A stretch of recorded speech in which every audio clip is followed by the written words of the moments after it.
All right, y'all. Good to have you back. Today, I want to teach you how to deal with exponents when the base is negative and how to make a calculator deal with that too. There's a little bit of drama involved.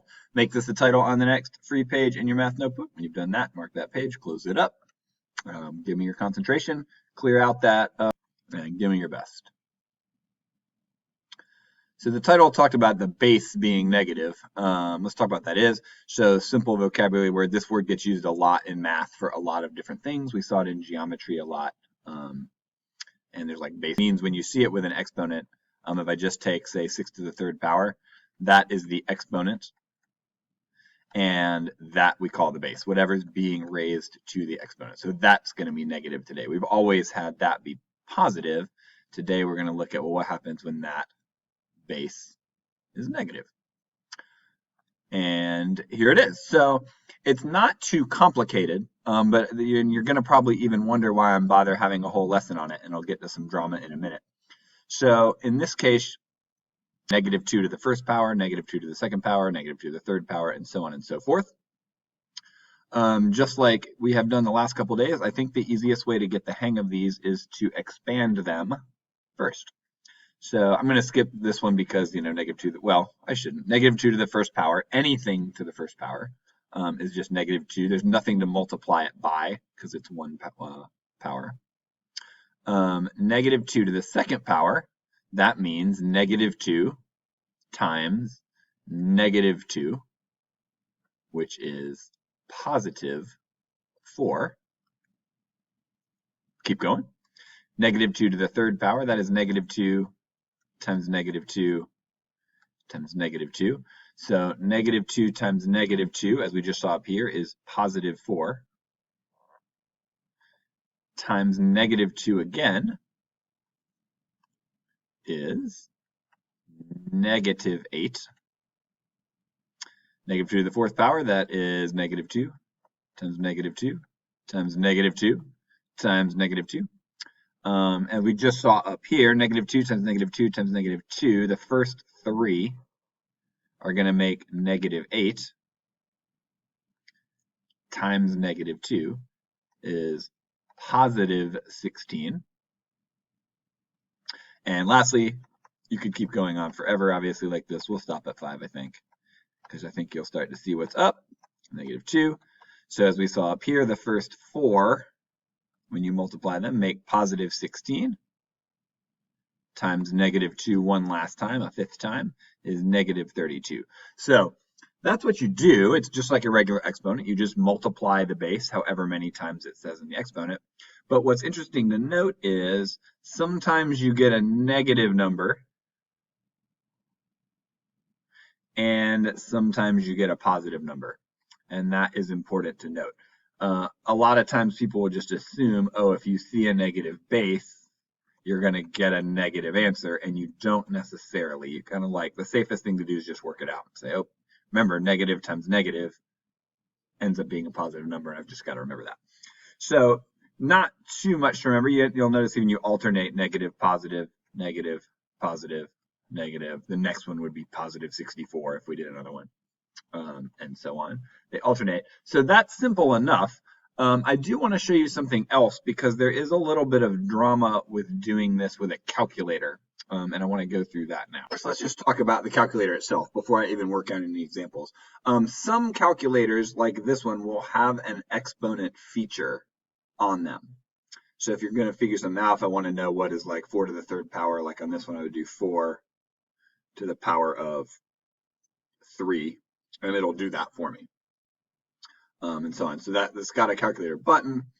And same deal, I can go like, negative 6 to the power of 4, and so on like that. So I can use the calculator to find the number for me. But there is some drama with that, and I want to go through that with you now. So first thing, I want you to notice on the last slide when I was showing you the example, I always put the base in parentheses like this. And there's a reason I did that. Especially when you use a calculator, there's a difference between writing this and writing this. It's kind of annoying to have to tell you the difference, but because the difference doesn't really matter to you that much, but it matters a ton to your calculator. And so we end up with convention where this and this are not exactly the same thing. And that's what I kind of want to teach you to do now, so that if you use a calculator on these, you don't mess up and get the wrong thing by telling the calculator to do the wrong thing. By just observing something. I'm going to put it in the calculator this way, and I'm going to put it in the calculator this way, and I just want you to kind of see the difference in what we get. So let's start with the first one. I'm going to do parentheses, let me clear, parentheses, -2, close my parentheses, to the power of 1. And the calculator tells me -2, which is what I expect it to tell me. If I put in this, no parentheses, -2 to the power of 1, delete a little bit, -2 to the power of 1, I also get -2. Dr. Nowhere, who cares? This is like working out fine. Let's do the next one. Same thing here, -2. Let's do the second one first, since I already got it. If I put in -2 like that to the power of 2, should be -4. If I put it in with the parentheses, -2 to the power of 4, it gives me, oh, I'm sorry, positive, it was supposed to be 2, right? To the power of 2, it gives me +4. I didn't get the same thing quite. So, important thing to notice, sometimes the calculator will give you the wrong sign if you don't put it in parentheses. I don't want to get into the details of why not right now, because I think that's just a lot to get into in one day when you're first learning this. But important thing to know, you're usually going to see it written with these parentheses for that reason. This is actually what -2 to the second power equals. -2 to the second power is -2 times -2, which should be +4, not -4. I don't want to get way into why the calculator does this yet. I'll be happy to teach you sometime, but I think it's a lot to figure out for one day. But I just want you to know there is calculator drama with negative bases, and you're going to see it written this way. And that's why you see it in parentheses, because if you do it without it, it means a slightly different thing than this. And again, I don't want to get into details right now, but just know that. So if you ever want to do on your calculator an exponent with a negative, you've got to put the base in parentheses, or you may get the wrong sign, and you don't want to risk that. Okay? Oop, don't need that. Okay, let's do one together. Open your notebook, and let's start with this, and then we'll do the calculator drama as well. So leave yourself some space at the bottom. All right, -3 to the first power. Anything to the first power is just whatever the base is by itself. So -3 to the first power is -3. Signs are going to be super important here. So make sure to maybe even put an arrow reminding yourself of the sign, because that's what's going to change a lot as we go. -3 to the second power is -3 times -3, 2 times exponent of 2. And that is +9. So when the base is negative, sometimes you end up with a negative, sometimes you end up with a positive. -3 times -3 times -3. So what we can kind of do is we can look up at the first one, say, oh yeah, that's the same as up there. So that's 9 times -3 again is -27. -3 to the fourth power is -3 times -3 times -3 times -3. We know what the first 3 multiply to, because we just did that. They multiply to -27